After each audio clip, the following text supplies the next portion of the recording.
Hey guys, welcome to thorax. आज हम बात करेंगे नीट 25 अपडेट के बारे में। इस अपडेट को सुनने के बाद नीट स्टूडेंट के मन में सबसे बड़ा डाउट है कि क्या नीट 25 टू फेजेस के अंदर कंडक्ट होने वाला है।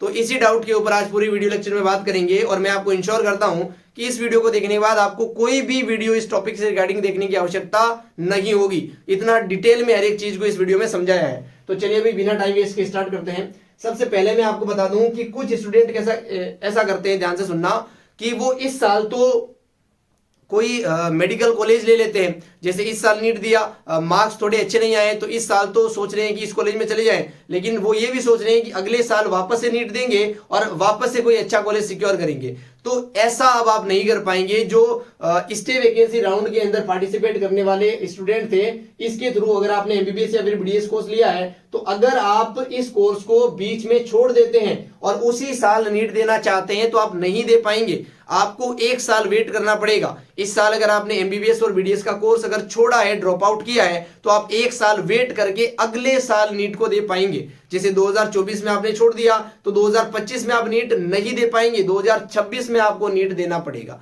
आई होप इट इज क्लियर।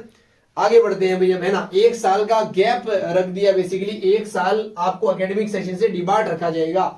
उसके बाद देखो, अगर आप किसी यूपी के मेडिकल कॉलेज में एडमिशन ले लेते हैं भाई, किसी भी वैकेंसी राउंड के थ्रू, है ना, स्टेट वैकेंसी राउंड के थ्रू या फिर स्टेट वैकेंसी राउंड के थ्रू, ओल्ड रूल ये कहता था कि आपको एक पेनल्टी फी या फिर बॉन्ड फी पे करनी पड़ेगी और आप किसी भी टाइम इस एमबीबीएस के कोर्स को या बीडीएस के कोर्स को छोड़ सकते हैं, लीव कर सकते हैं और उसी साल आप नीट का एग्जाम भी दे सकते हैं। लेकिन इस रूल में अपडेट आ गया है, आपको कोई बॉन्ड फी, कोई पेनल्टी फी पे नहीं करनी है, लेकिन आप उस साल नीट का एग्जाम नहीं दे पाएंगे।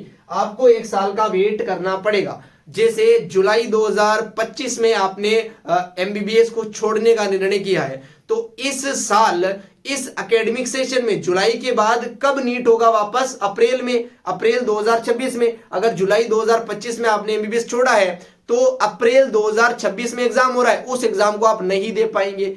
अप्रैल 2027 में जो नीट का एग्जाम होगा उसे आप दे पाएंगे। जब आपने एमबीबीएस छोड़ी हो उसके बाद आने वाला एग्जाम नहीं दे पाएंगे, उसके बाद आने वाला आप दे पाएंगे। I hope it is clear everyone, everything is clear to you. एक साल का वेट आपको करना पड़ेगा, ये कहा गया है भाई इस रूल के अंदर भी।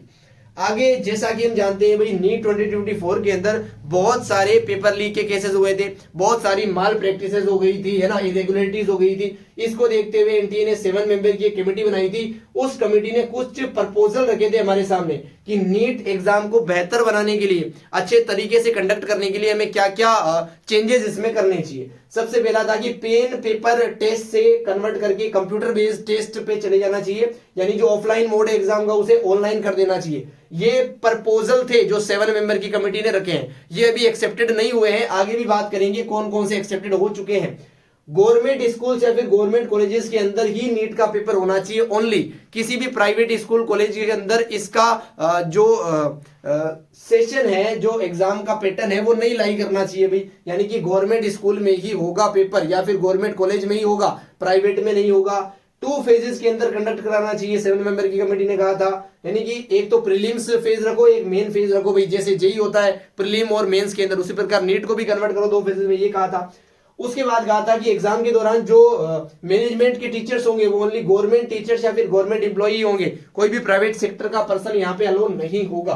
तुषार मेहता जो कि सीनियर काउंसिल है इंडिया के अंदर, उन्होंने कहा ये जितने भी प्रपोजल है 7 मेंबर की कमेटी के, इनको 6 महीने के बाद इंप्लीमेंट करने की कोशिश की जाएगी। यानी कि नीट 2025 में तो ये कतई लागू नहीं हो सकते हैं, आप ये मानकर ही चलिए।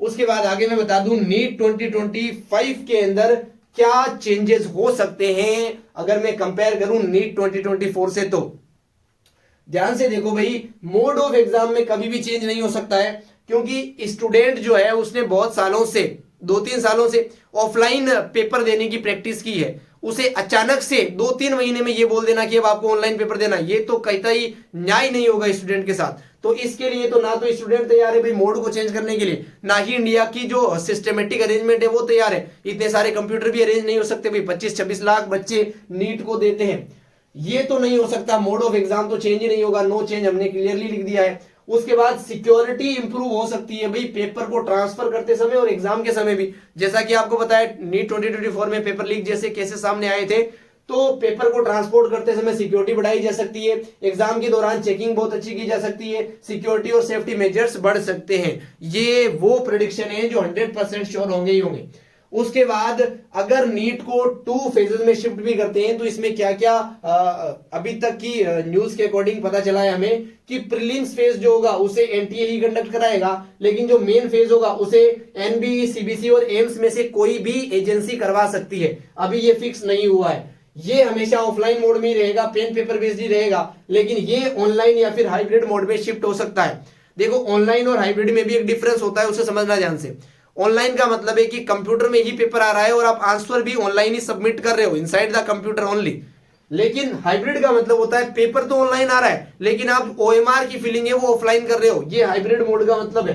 तो ये आपको क्लियर हुआ होगा। उसके बाद देखो जितनी भी इंडिया के अंदर गवर्नमेंट मेडिकल कॉलेजेस की सीट है उसके 4 से 5 गुना ज्यादा स्टूडेंट प्रीलिम्स के अंदर क्वालिफाइड होंगे। दे तो कितने भी सकते हैं, इंडिया में जितने भी बच्चे फॉर्म भरेंगे वो सब क्या देंगे, नीट का प्रीलिम्स देंगे। लेकिन प्रीलिम्स को क्वालिफाई कौन करेगा, पार कौन करेगा, कितने स्टूडेंट पार करेंगे, जितनी सीट्स है गवर्नमेंट मेडिकल कॉलेजेस के अंदर उसका 4 से 5 गुना, लगभग 1 लाख सीट्स है तो 4 लाख से 5 लाख बच्चे प्रीलिम्स को क्वालिफाई करके मेंस के अंदर एंट्री लेंगे। तो यहां पे लिखा है भाई कितने स्टूडेंट अपीयर करेंगे, 4 से 5 लाख या 4 से 6 लाख, आप एस्टिमेट आइडिया इसका ले सकते हैं। तो उम्मीद करते हैं भाई 2 फेजेस की कहानी भी आपको समझ में आई है। उसके बाद नीट 2025 के अंदर क्या चेंजेस हो सकते हैं, तो मैं आपको क्लियरली बता दूं कोई भी अटेम्प्ट लिमिट का चेंज अभी तक नहीं आया है, कोई भी एज लिमिट का चेंज अभी तक नहीं आया है। सेक्शन बी जो आता है हमारे पास, जिसे इंटरनल चॉइस के क्वेश्चंस भी बोलते हैं भाई, उसमें जरूर मॉडिफिकेशन देखने को मिल सकता है, जैसे कि जेई में भी मॉडिफिकेशन हुआ है इसी सेक्शन में, तो नीट में भी इसमें हो सकता है भाई। जैसा कि 15 इंटरनल चॉइस के क्वेश्चन आते थे उसकी जगह आपको 10 इंटरनल चॉइस के क्वेश्चन देखने को मिल सकते हैं।